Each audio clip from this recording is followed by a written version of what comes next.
ven estos niños? Están en clase en 1932, en París. Y también estos, por la misma época, en Birmingham, Ámsterdam y Berlín. ¿Se han fijado en los edificios? Todos tienen ventanas enormes, o directamente muros abatibles. Son las conocidas como escuelas al aire, también llamadas en la época escuelas antituberculosis.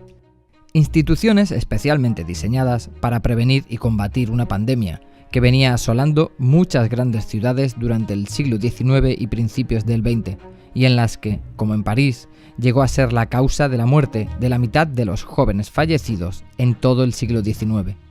Y es que, durante décadas tras el descubrimiento del bacilo de la enfermedad por Robert Koch, lo único que se supo es que la bacteria era infecciosa, que sobrevivía en los lugares más oscuros y polvorientos, y que el sol y el aire limpio y el reposo mejoraban a los pacientes. Por eso, todos los grandes arquitectos y diseñadores de la época se lanzaron a diseñar hospitales con ventanas más grandes, sanatorios con enormes terrazas, viviendas elevadas para huir de los gérmenes y muebles aerodinámicos donde el polvo no se pudiera esconder. Y así nació la arquitectura modernista, el gran ejemplo de cómo las pandemias han dibujado desde siempre la forma de nuestras ciudades.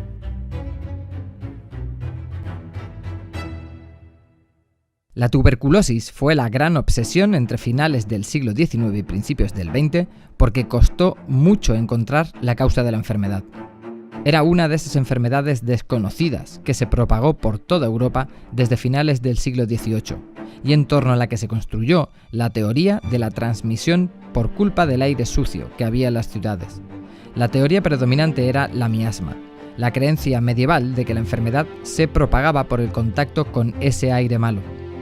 Así que la única recomendación para la mayoría de casos era salir a la montaña y tratarse al aire limpio. Y así fue hasta 1882, cuando Robert Koch identificó el bacilo causante de la enfermedad y se descubrió que era contagiosa y que era capaz de acumularse en las zonas de polvo. Entonces el foco pasó a las casas. Eran las casas las que estaban enfermas.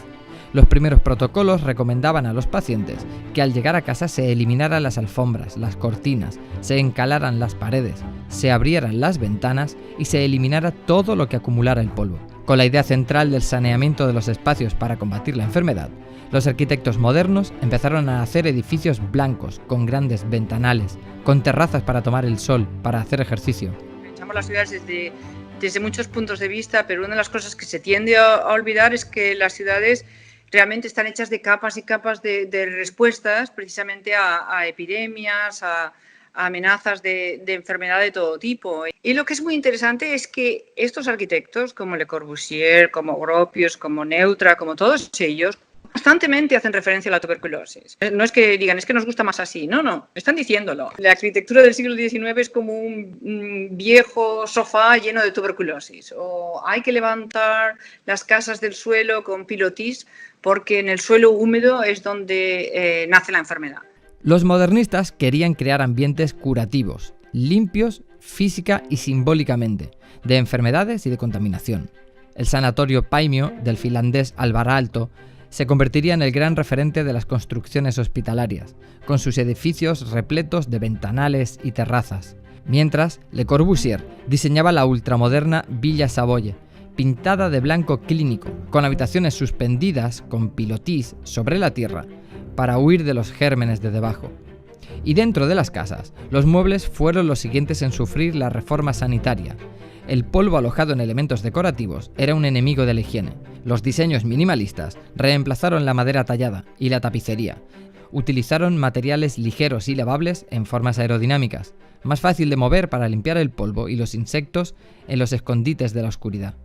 Pero si la tuberculosis provocó cambios sustanciales en el diseño de viviendas y edificios, la otra gran pandemia del siglo XIX, el cólera, se tradujo en los grandes cambios urbanos y de planificación de las ciudades.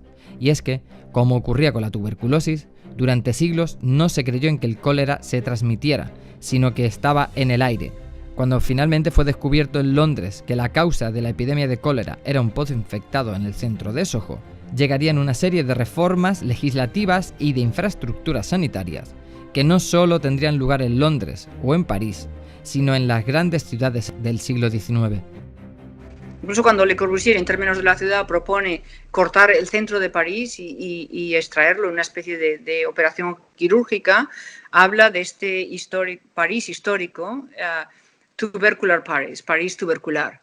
Cuando Le Corbusier llega a Barcelona y también propone un plan de saneamiento, y se llamaban así, de saneamiento del centro de Barcelona, también es así. O sea, él propone mantener las calles más importantes del casco histórico y realmente limpiar detrás y eliminar todos estos densidad urbana donde se transmitía la tuberculosis. Con los años y el avance de la ciencia médica, llegaron versiones más avanzadas de antibióticos y antivirales, y el uso de la arquitectura para tratar las enfermedades infecciosas disminuyó. Pero hoy, con la pandemia del COVID-19, el mundo ha vuelto a sentirse tuberculoso en cierto modo. Los hospitales no estaban pensados para soportar la enorme avalancha de enfermos, ni diseñados para tratar enfermedades de tan alto contagio. A la población se le ha pedido que cambie de ambiente, se le ha pedido que se quede dentro, en sus casas, y ha trasladado la oficina al hogar, que no estaba preparada para ello. Y con la llegada de la nueva normalidad y el distanciamiento social, todos los espacios públicos se tienen que adaptar para ser más preventivos e higiénicos. Sin vacuna todavía a la vista, la arquitectura y el urbanismo vuelven a tomar el protagonismo en la lucha contra una pandemia. ¿Cuánto cambiará de una forma permanente? Depende también de cuánto tarde esta situación. Si nos liberamos de esto pronto, pues seguramente no tendrá tanta repercusión.